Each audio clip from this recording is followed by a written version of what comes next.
Hey guys, iExplore360 here, and in today's video I'm going to be going through the 5 things you need to do in your first year of college. Now these 5 things I'm going to be introducing to you today are very specific, very beneficial in order for you to plan what you want to do in the future, in order for you to get through college way easier. By the way, if you guys are new here, make sure you guys like, subscribe, and hit the bell button so you get notified when I upload a new video. If you guys want to hear more about a certain topic, make sure you guys let me know in the comments down below. And let's get into it. Now, the first thing to do in your first year of college is make sure you guys understand the path of your degree and the courses you're taking, and also don't fully trust your advisor. Now what I mean by this is, in my own experience, whenever I trusted my advisor, they would not fully know everything that I wanted to do and what my goals were. Now as I got through classes and everything, your college would typically have like a map as to what courses you need to take and what credits you need to complete in order for you to graduate. Now our advisors, they're very helpful. They help us plan for everything that we want,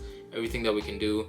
But the thing with the advisors is they can throw unnecessary courses on your course and make times hard for you during your first year of college and so on. Now in my experience, what I did is I took this map of what courses I need to take, and I planned ahead as far as what I'm gonna take which semester and who I'm gonna take it with. By knowing which path you want to take, this also allows you to understand what electives interest you further in the future, and what type of, specialization you want to have within your career. So in my example, I'm doing computer science right now, and so with the electives that I'm taking, I really want to specialize in AI or machine learning and that type of field. So essentially in my electives, I would decide, hey, I would take this course and that course that are related to AI and machine learning. Now our advisors typically want to fill up our semester and try to make us a full-time student really, with at least 15 credits, and that's what they really push for. And they think it's much more beneficial for us in case we actually want to learn stuff. And I know a lot of you guys just really want to get out of college and finish up early. So essentially I'm telling you, make sure you guys take a good look at the map, understand what you're taking, why you're taking it, make sure you guys plan accordingly. Now to understand what you're planning accordingly, this brings me up to my next point. Now the second thing you need to do in your first year of college is befriend seniors. Now this is a key thing I wish I would have learned a while ago when I first started college, and now I'm advising all you guys, make sure you guys become friends with a senior. And not just any senior, make sure you guys be a friend with a senior that's within your field of study. Now the reason why I say this is, when I was a freshman in college, I didn't know which professor was good and who teaches the best. And as I took courses, we would need to take textbooks and everything, and a lot of these textbooks, they're very pricey, very expensive, and I wish I always had a cheaper way or a cheaper alternative as far as how to find these textbooks. Now as I went on in my college journey, in my sophomore year of college, I befriended a senior, and they were very helpful. They would tell me which professor's good. They would have a bunch of textbooks I would have. They would sometimes give me their notes and stuff. And they really want to help because they understand the struggle you're going through. And so make sure you guys befriend a few seniors as well, because a lot of them have very different opinions. Now the seniors I have, they're very open-minded. They really do want to help you, and they know what is better for you as far as what journey you're taking for your degree. Another thing with seniors is they know what good opportunities are available in your university. So they've been there for 4 years, and they already know everything around what courses to take, which professors are good, and they would also most definitely know what opportunities are better for you to pursue within your college journey. Now my sophomore year, I didn't know essentially what a job fair was, and my senior friend, he kind of introduced me to this whole concept of there's this huge event where employers, they come, they set up their tables, and you can go talk to them, use your elevator pitch, pitch your resume, and explain yourself a little bit to try to get to know the employers and recruiters. And I didn't know there was an event that existed like that. Now your senior friends, they were very helpful, very knowledgeable. Make sure you guys use them to your advantage, because they are very valuable people in our university that you want to make sure you understand and you can befriend. Now this brings me to my third point of the video, which is find and build new opportunities as they come. So if you see a job fair that is coming up, make sure you guys jot it down, make sure you know when it's coming, and make sure you guys have your resume ready and everything else.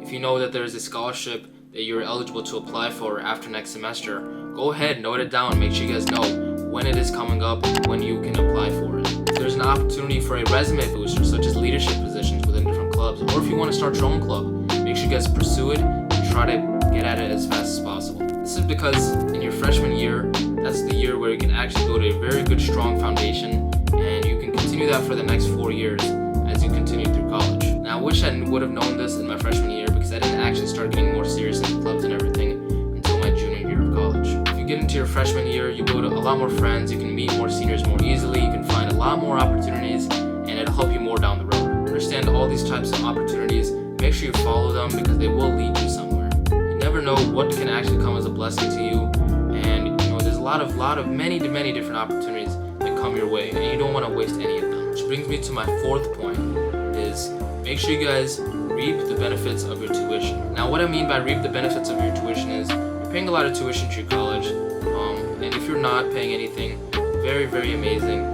Kudos to you for getting a full ride scholarship. Now the thing is, your university may have a recreational center, and they may have food benefits and stuff like that. Now in my experience, my university has a recreational center that any student can use as long as they're a full-time student. Now to fund this recreational center comes out of all the students' tuitions in order for them to meet the demand of the students for a recreational center. Now in this recreational center, there's you can lift, there's a basketball, there's another gym, you can play futsal in there, there's a boxing, there's a sauna, there's everything in there just for the students' needs. So make sure you guys utilize that as much as possible. Now my university also has a free food pantry, which is essentially they hand you free food, and all this free food is essentially from probably a local food bank or is coming out of your tuition. So if you're struggling to find money to get some food, make sure you guys utilize this resource as much as possible in order for you to get food for your semester. Also, your university may have free resources such as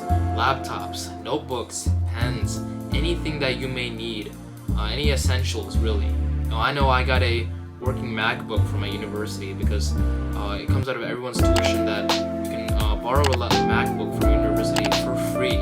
For at least at my university, it's very free, and in my experience, it's very cool to use a brand new MacBook that's not damaged, nothing wrong with it, and it is perfectly fine to use for your classes. Now within all of this, you always have to make sure that there is always a good balance between everything, which brings me to my fifth point. Now within all this chaos, befriending seniors, finding new opportunities, making sure you understand what courses you're taking, the fifth and final point I'm giving you guys today is make sure you guys find a good balance between everything. By finding a good balance between everything, you make sure that you do not procrastinate and you're very consistent with all your stuff. Now the thing is, once you fall behind, it is very hard to catch up in your year, because as you stay consistent, it is very easy to pass your courses. For example, I would have a homework assignment assigned on Monday and it's due Friday.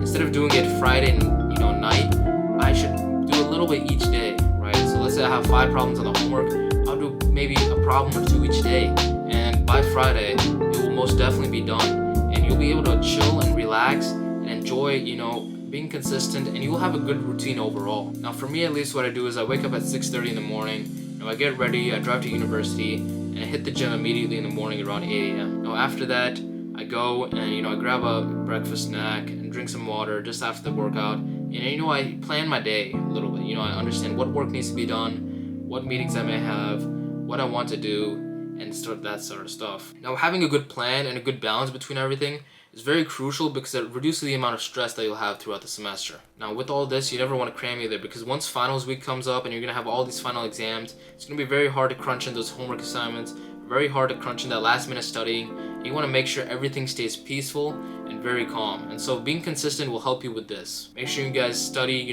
maybe a few weeks before finals week instead of the week of finals. Will really reduce your stress and prevent you from having all-nighters. So these are the 5 tips I'm giving to you guys today. If you guys really appreciate these tips, make sure you guys like, subscribe, and hit the bell button so you get notified when I upload more videos. If you guys have any other video idea that you want to see, make sure you guys comment down below and let me know. Thank you for watching my video, and I'll see you in the next one.